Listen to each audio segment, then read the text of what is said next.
Hi guys, this is Allison from Alley Cat Creations. How are you? Please like, share, and subscribe if you have yet to do so. And if you get anything from my work besides a chicken, a connected dot epiphany, a mind explosion, a new book to read, a new author to explore, artwork to create, you can go into the links in the comment section, and all the ways you can help me are right there. Please check out my portfolio at alisonkatz211.com. That's where you can see all the pyramids, the skulls, artwork, and all the fun. I just added the paint and sips and the craft stuff on that website. So go check me out. And if you want anything, email me, please. And also channel memberships, it's 3D level. It's only one tier. And that's a nice way to help my channel out, and you get really fun perks. Last night during my Friday Night Live, Miss Kim won a gem skull. So that's going to be sent off to her, and I'm really excited. Ivy and Miss Ashmaya got also some things from me. So channel members get free entries into my raffles, and who knows, maybe it'll be you next time. And I do channel member only videos, which today I uploaded a rather lengthy, good Oracle card reading. So check out those channel memberships if you have it. If not, don't worry. Everything else I do is free. And if you're ever interested in doing a raffle, you let me know. So today we're going to read The Seventh Seal by Jeanette Agnes, also on the Curtis Book website. This is chapter 7, The Way of Attainment. The last one blew me away because some of the things she writes I am not in alignment with, but last one was pretty solid. So let's see where she goes from here. When a lawyer of the Pharisees asked the master which was the great commandment in the law, Jesus answered, quote, "Thou shalt love the Lord thy God with all thy heart and with all thy soul and with all thy mind." End quote. This is the first and great commandment, and the second is like unto it. Thou shalt love thy neighbor as thyself. On these two commandments hang all the law and the prophets. And when this is said, all is said. If we would but lay to it the heart, for love worketh no ill to his neighbor. Therefore, love is the fulfilling of the law. But how earnestly do people generally heed the instruction, with all that loving thy neighbor as themselves implies? How thoroughly does mutual sympathy, fair dealing, and helpfulness on the part of all in every walk of life extend to every fellow creature, regardless of his race or station, be it low or high? Yet it is just this simple, all-embracing love and kindness that is required to fulfill the law and develop us. In this, we see the justice of this great natural and eternal law of life, whether written or unwritten. If if its requirements were concerned with station or even with hard tests of learning, it would not be fair alike to all.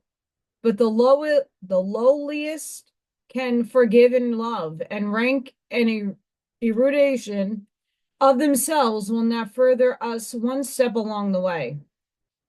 I would not advocate the practice of lying sleepless in a warm bed at night, tortured by the thought that doubtless many in the world were at the same time suffering from cold and privation, such as I was wont to do before I understood the principle that sympathizing wrongly with people suffering does not help them and only incapacitates us for rendering real service. Nevertheless, the measure of love and sympathy for all our fellow men that impels to this solitude for the comfort and welfare of all is absolutely necessary if we would enter upon the way of attainment. As long as we are content to seek happiness and comfort for ourselves alone, we are not in the way of finding happiness. God has created every soul for happiness, and there is nothing wrong about wanting it. The desire is wholesome and right, but the law of life operates in such a way that we cannot enter the paradise waiting for us until we have been made perfect in love. And the simple explanation of this is that universal altruistic love is actually the means necessary to develop our spiritual sense to such a degree that we can be guided unerringly to the one personal love relation that means completeness for us, rest unto our souls, and which produces a quality of happiness and contentment that enables us to give still more effective help and uplift the race. Interesting. Being made perfect in love implies an expansion of soul great enough to forgive anyone for anything. Does someone say this is impossible? No, it is not impossible. It may be very hard at times, but the measure of the effort required to do this is our own confidential report on just how far we have progressed along the way. If you do not feel in your heart that you can do this, work with yourself until you can. There is no use to try to build superstructure of a beautiful life on an imperfect foundation.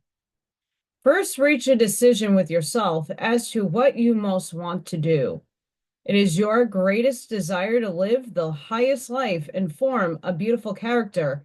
Or are you more concerned about securing vengeance, so-called satisfaction, for every wrong, real or imaginary? If this latter is your present state of mind, you will probably have to suffer it in one way or another for a while yet.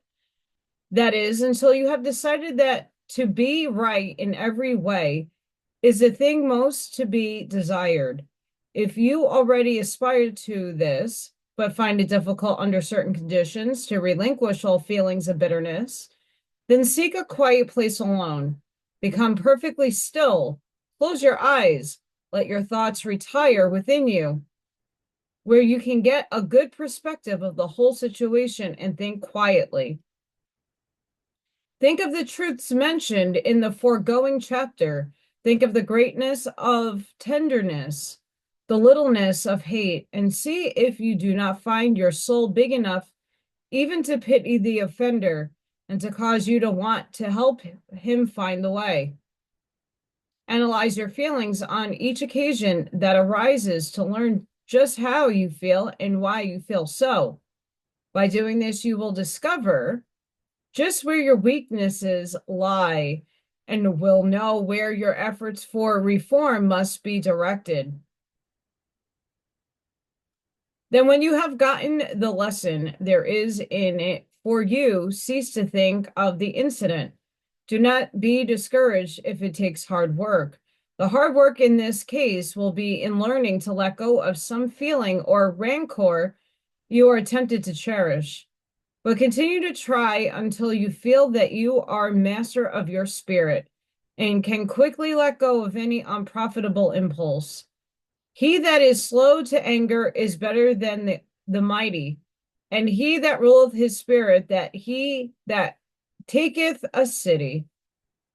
To forgive, however, does not mean that we must feel approval of the fault of the one forgiven. We are not required to lower our standard of right until it can include the misdeeds of those less developed. But while not loving the deed, we should nevertheless love the struggling, evolving doer of deed, remembering the divinity inherent within him, which is a common heritage of each and all, though some often unrecognized and unexpressed. But this is the very condition which calls for kindly service on the part of those who are further advanced to help him find his higher self. If while knowing an act to be wrong, we could take the larger view and bear in mind the primal cause of the act, the impulse for greater life and happiness, which all alike are seeking, misunderstood and misdirected, and can look beyond the deed and wish to help the one whose unenlightened condition caused him to act, then we may know we have truly forgiven.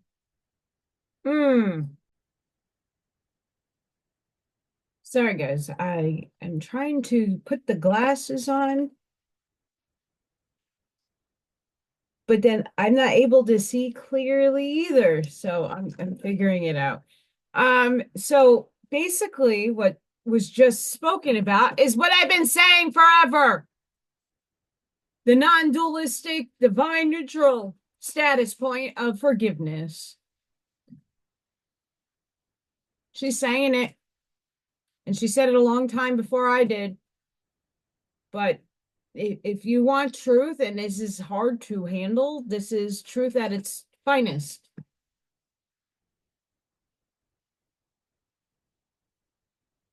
I'm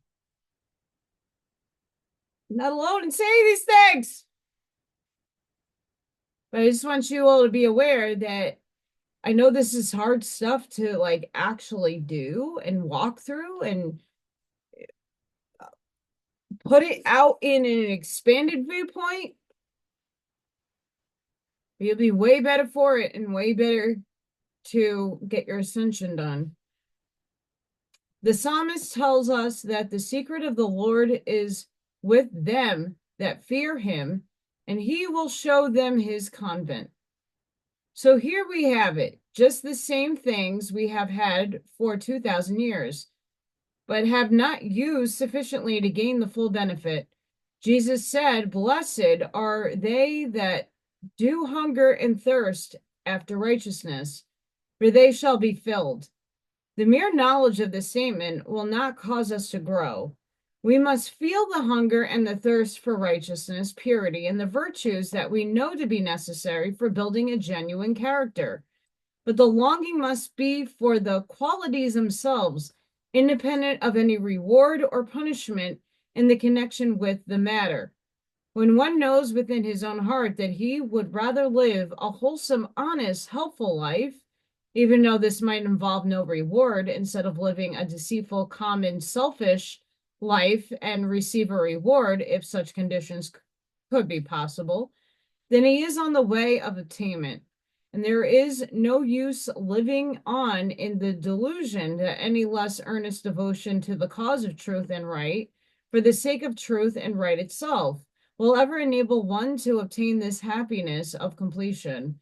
And it is not keeping the eyes fixed upon the reward that will bring it, but rather the searching of our hearts and repeat endeavor, no matter how many times we may have failed, to live to our highest standard of life. For if we think only of the reward, the spiritual development is not being furthered, which alone can bring it, and we are daydreaming of the possession of something we cannot have until we had paid the price. When the heart and purpose is right, the price is not hard, because a loving heart and high purpose that impels to keep and worthy deeds with patience and trust that keeps faith in God's love and in the unerring working of the law, which will bring us our good as soon as we are fully ready for it. Though it seems long deferred, is the price. And if our spiritual aspirations are such as they must be in order to give us the necessary development, these are the qualities we shall strive to obtain independently of any reward attached. We are justified, however, in thankfully resting in the assurance that high purpose and endeavor does bear the fruit of happiness. The truth involved in the principle mentioned is, I believe, the chief reason why the mystery of God is also veiled in the New Testament. The emphasis put upon the cultivation of the virtues so often mentioned and the overcoming of our ordinary faults, for this is what must be accomplished first, in a sufficient measure in any event. And when we honestly strive to follow Jesus' teaching, the anointing of the Spirit will teach us the deeper meaning intended for us when the circumstances of our lives call it forth. I do not believe that Jesus even told his disciples all things in plain words, or why did he say in his last talk with them, I have yet many things to say unto you, but ye cannot bear them now. Howbeit, when he, the Spirit of truth, is come, he will guide you into all truth. And again, these things have I spoken unto you in Proverbs, but the time cometh when I shall no more speak unto you in Proverbs, but I shall show you plainly of the Father.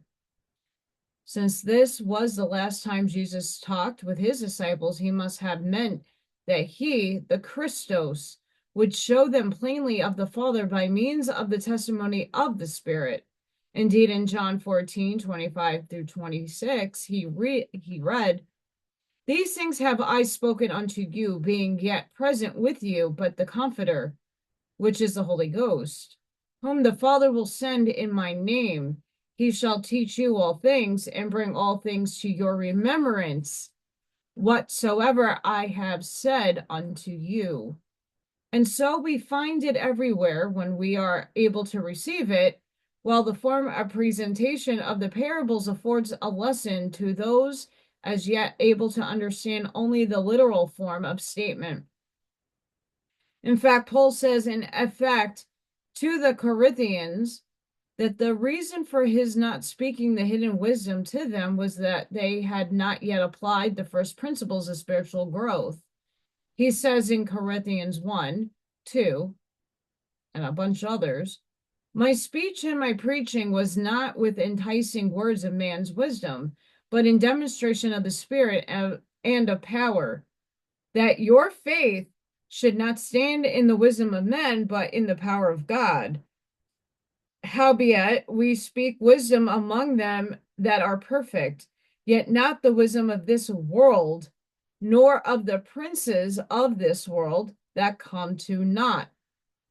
But we speak the wisdom of God in a mystery, even the hidden wisdom, which God ordained before the world unto our glory, which none of the princes of the world knew. For had they known it, they would have not crucified the Lord of glory. But as it is written, I have not seen nor ear heard, neither have entered into the heart of man the things which God hath prepared for them that love him. But God hath revealed them unto us by his Spirit, for the Spirit searcheth all things, yea, the deep things of God. But the natural man receiveth not the things of the Spirit of God, for they are foolishness unto him, neither can he know them, because they are spiritually discerned. And I, brethren, could not speak unto you as unto spiritual, but as unto carnal, even as unto babes in Christ. I have fed you with milk and not with meat, for hereto ye were not able to bear it, neither yet now are ye able. For ye are yet carnal. For whereas there is among you envying and strife and divisions, are ye not carnal and walk as men? It is a question of the honest effort to make real one's ideals in daily living, the yearning for the consciousness of genuineness in oneself, which is not satisfied with any amount of commendation for others unless one knows within his own soul that he has met himself face to face, has learned within his fault or weakness lies, has striven and have overcome. This, my sisters and brothers of the Roman Catholic faith, is where your church puts an obstacle in your way of attainment, which is well nigh impossible to surmount, for it offers you in the confessional a substitute for this independent personal struggle. Do not think this is said with the intent to wound, God forbid, but I should not be kind and fair to you if I do not endeavor to awaken you to the fact that faith is anything to alter the effect of a violation of law of truth and right, besides your own sincere purpose to overcome the cause which exists in yourself, tends to moral and spiritual blindness, the very thing we must strive to overcome if we are going to develop spiritual strength, and the little falsehoods that you seem to regard so lightly, thinking, no doubt, a confession is all sufficient to overcome their power, will, by unerring working of the law, deaden your soul to the recognition of truth, leaving you without the consciousness of an inner guide. But the kingdom of heaven is within you, dependent on a state of consciousness, whether in this life or the next. And before you can find it, you must be led into it by the inward monitor. So do not kill it. Do not quench the spirit within you.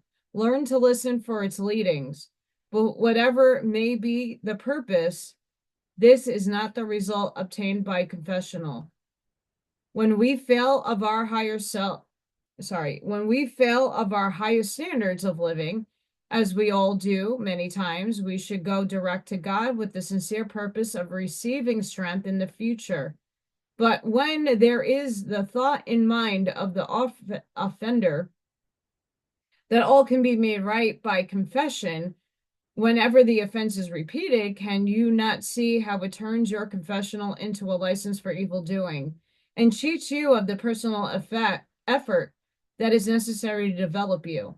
For nothing else can take the place of an individual searching of oneself, and the talking alone with God or waiting with Him in the silence to develop spiritual strength. We might as well hope to gain physical strength by letting someone else eat our food for us, as to hope to gain spiritual strength while thinking to evade the consequences of our own thoughts and deeds through the merits of vicarious agency.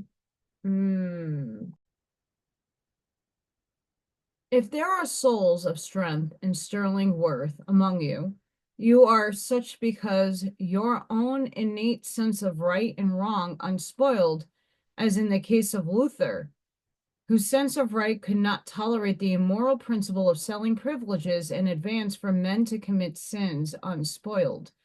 I say, regardless of rather than quickened because of the fundamental teachings of your church, for this lively sense of moral rectitude and such a fearless courage are not the product of the principle that underlies the confessional, which benumbs the undeveloped souls of men, with the teachings that there can be existence of any power vested in any man, institution that can grant them absolution from the law of just and eternal right.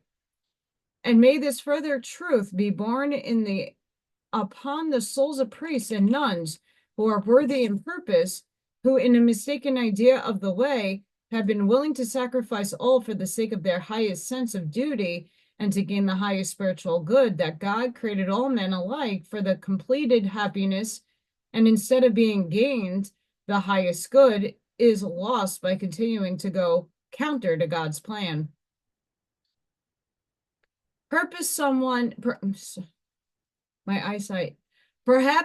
feels that his particular lot is just a little too hard to make possible any progress while in it.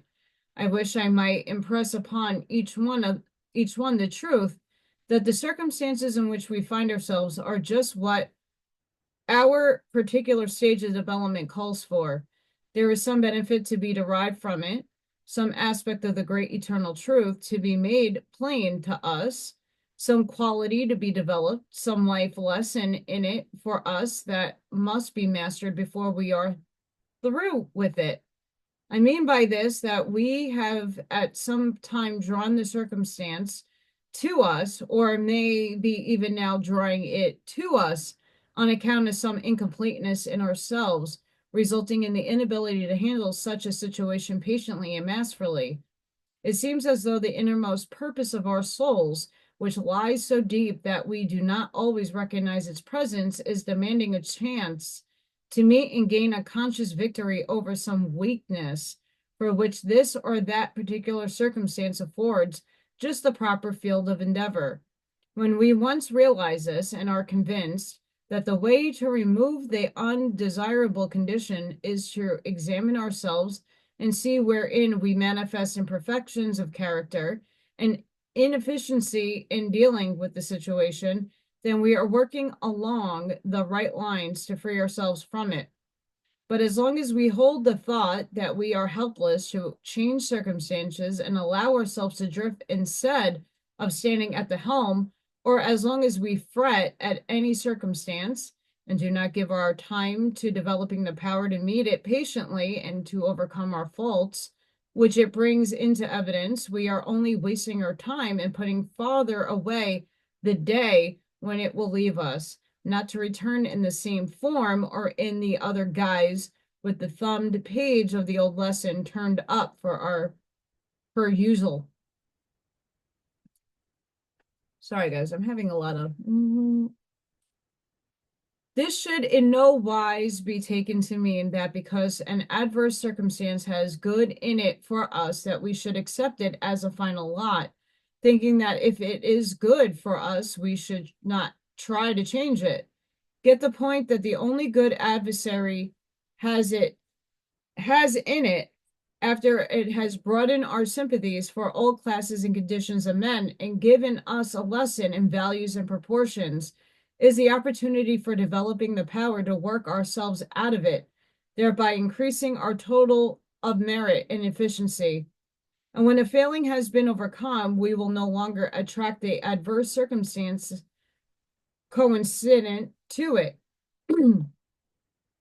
Have an ideal, work toward it consistently, never lose sight of it except as it may be replaced by a higher ideal, but be patient in overcoming the difficulties that arise in your path of attainment.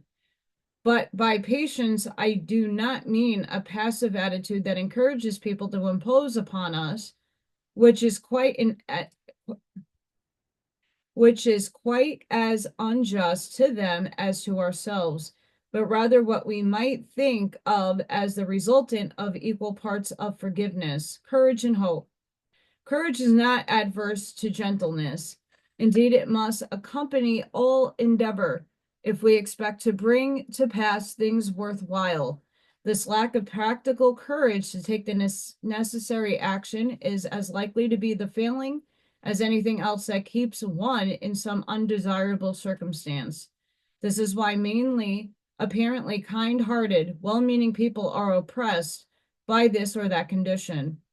One's difficulty may be nothing that is ordinarily looked upon as a fault of character.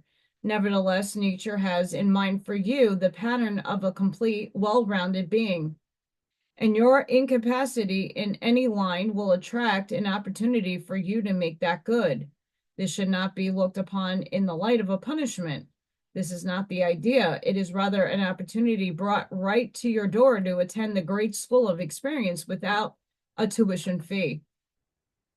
Here again, we see the kindness of the law, for I believe there is nothing else which will develop you quite as thoroughly and effectively as just the patient, cheerful meeting of the daily trials in the home, office, schoolroom, factory, or wherever your occupation calls you, looking upon every annoyance as an opportunity for the perfecting of your character. Never so much engrossed in your own trials as to forget to sympathize with others. We are not all in a position to give such service as we should like to give, but anyone can serve with a kindly word and smile, the cup of cold water to cheer another on his way, and this is truly acceptable service. In the training of children, if the teacher or mother will take a philosophical view of the matter, it will be much easier to be patient. Stop to think what it is that causes the child to act thus or so.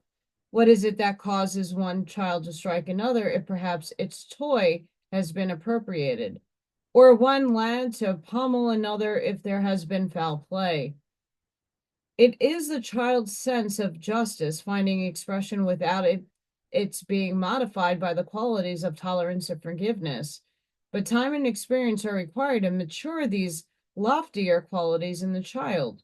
When we take this more comprehensive view, it is easier to be patient while we explain to all the young offenders the principles of ethics involved.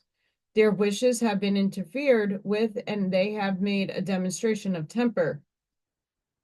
How much better are we doing if, because our wishes have been interfered with by their acts, we also make a demonstration of temper?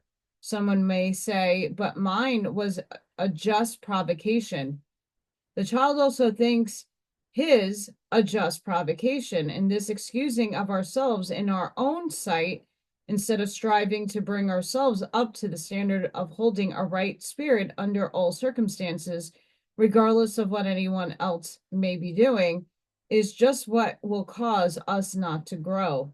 But suppose there may be someone who cannot honestly say within his heart that he feels the deep concern for the welfare of others, which I have mentioned, someone who does not feel the drawing of a high ideal of character, building, and attainment. Wherein lies help for such? Must be despair utterly? By no means, for God is in every soul. He has created. Only some have not yet become acquainted with their own souls and with God within.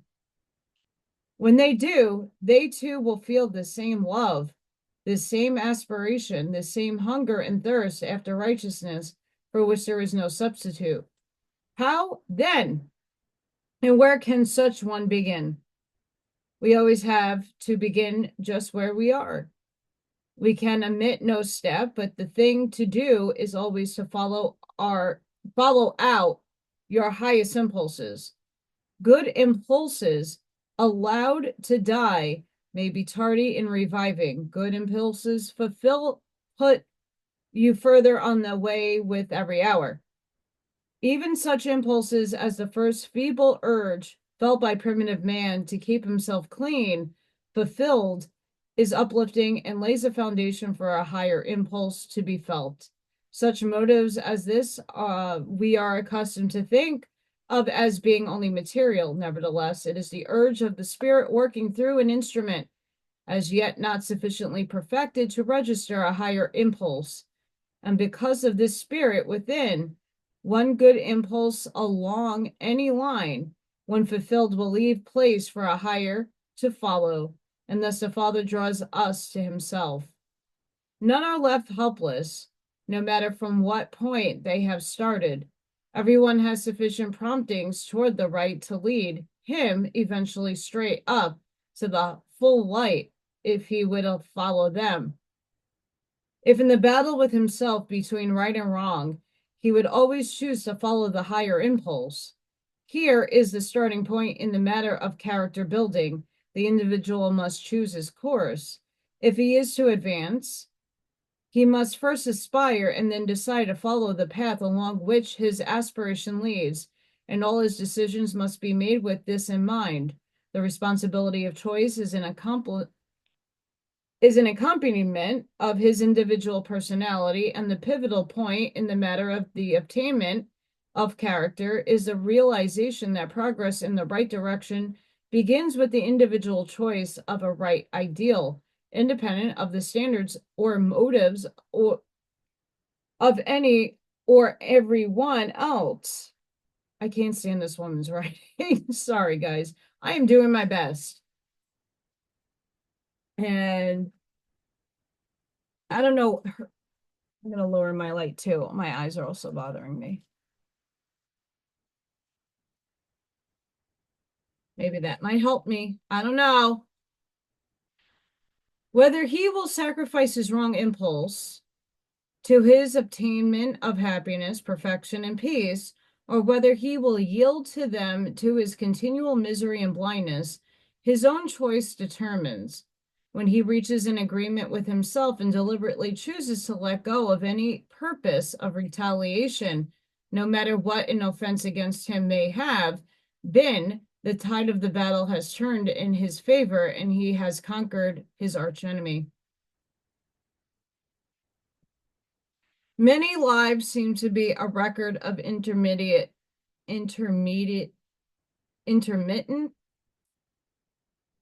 effort in the right direction and wavering from the true course of progress, apparently because they are not sure that it always pays to follow ideal standards of living, But if all would adopt the standard of right for the sake of right itself, regardless of whether immediate results seem pleasant or unpleasant, and heed the promptings that urge them onward and upward, which promptings are in every soul, they would not be alternately gaining and losing around, resulting in such a slow and meager progress. This is to seek first the kingdom of God and his righteousness, in other words, to hold your friendship with God and simple brightness in all ways are uppermost in your life, letting all your affairs adjust themselves in accordance with the standard and not allowing any other interest, financial or otherwise, to hold the utmost place and determine how much of righteousness you can afford to employ in your living.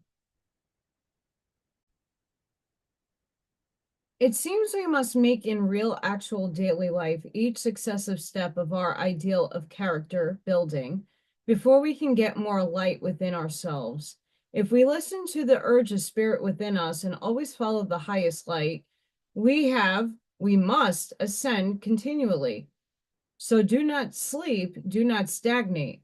A high impulse may at times find through you, but very imperfect or incomplete expression and perchance being misunderstood, be met with rebuff on the part of someone tending to intimidate you from again giving expression to the highest promptings within your soul. But do not be disheartened by such a result when you know your motive to be right. For every sincere effort to follow the urge of the spirit constitutes a right act for you in the sight of the Father, no matter how misjudged by others. And remember, the cause of most hurts lie no deeper than misunderstanding. And when this is done away, the universe will seem to be one at heart. I am going to make this part 1 because it continues for a long while. And like Blavatsky, we need to break it up. So I hope you enjoyed part 1 of this fantastic section. And let's take these in small increments, because a lot of what is being said here, even though I'm not liking her language and her expression,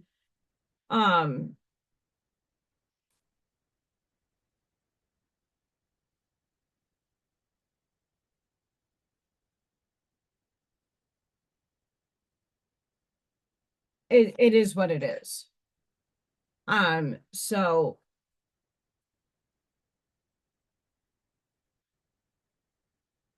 obtaining is a forever struggle for most of us. We are obtaining to get into a higher spiritual light and understanding. And the world is very inverse right now. A movie is playing out in multiple directions. And it's hard for us to steer in any one direction because you have to deprogram and encode yourself with what you're not already sure of is truth. But truth is a frequency that, yikes. So